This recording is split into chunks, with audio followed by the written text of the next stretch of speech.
ভারত কয়েকদিন পর পর আমাদের প্রিয় নবী ইজ্জত দিয়ে ছিনিমিনি খেলে নুপুর শর্মার ঘটনার রেশ কাটতে না কাটতে রঞ্জি মহারাজ জিতেশ নারায়ণ রানে তারা আমার নবীকে কটাক্ষ করেছে। হিন্দুত্ববাদী মোদী সরকার আজও পর্যন্ত তাদের বিরুদ্ধে কোনো পদক্ষেপ গ্রহণ করেনি।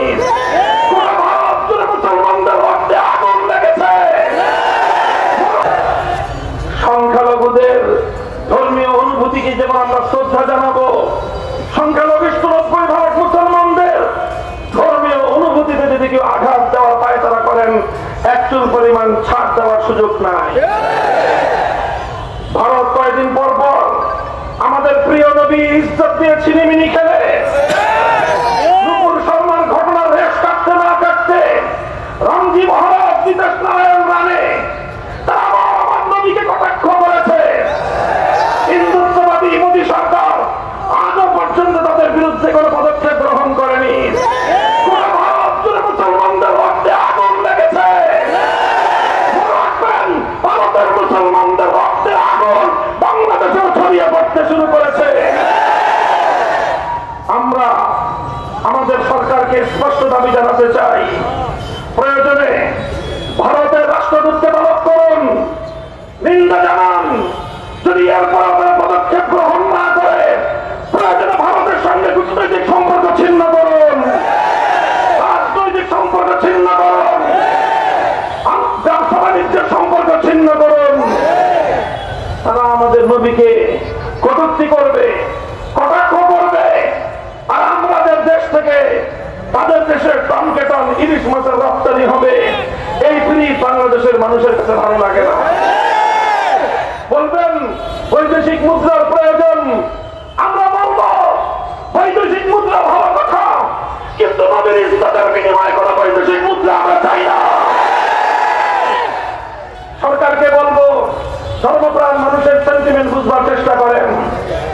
আমরা পতিত ফ্যাসিবাদকে বাংলাদেশে পুনর্বাসিত হওয়ার কোন সুযোগ দিতে চাই না।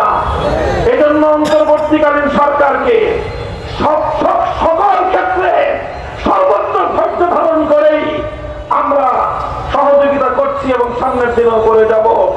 কিন্তু যদি অন্তর্বর্তীকালীন সরকারের দুর্বলতার সুযোগ নিয়ে কোন বহিঃশক্তি অথবা পরাজিত পতিত শক্তির দোসরেরা যদি শিক্ষা ব্যবস্থায় ঘাটতি মেরে বসে থেকে, আদালতে ঘাটতি মেরে বসে থেকে, প্রশাসনে ঘাটতি মেরে বসে থেকে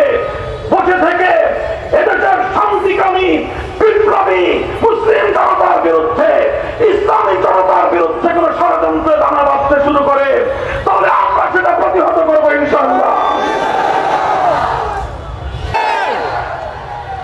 আল্লাহ নবীর ইজ্জতের হেফাজতের জন্য, কোরআনের আইনের ইজ্জতের হেফাজতের জন্য, ইসলামের সম্মান রক্ষা করার জন্য যদি আমার চক্রাচত্বরে যেতে হয়, রক্ত দিব, কারবালা তৈরি করবো আমরা ইনশাআল্লাহ।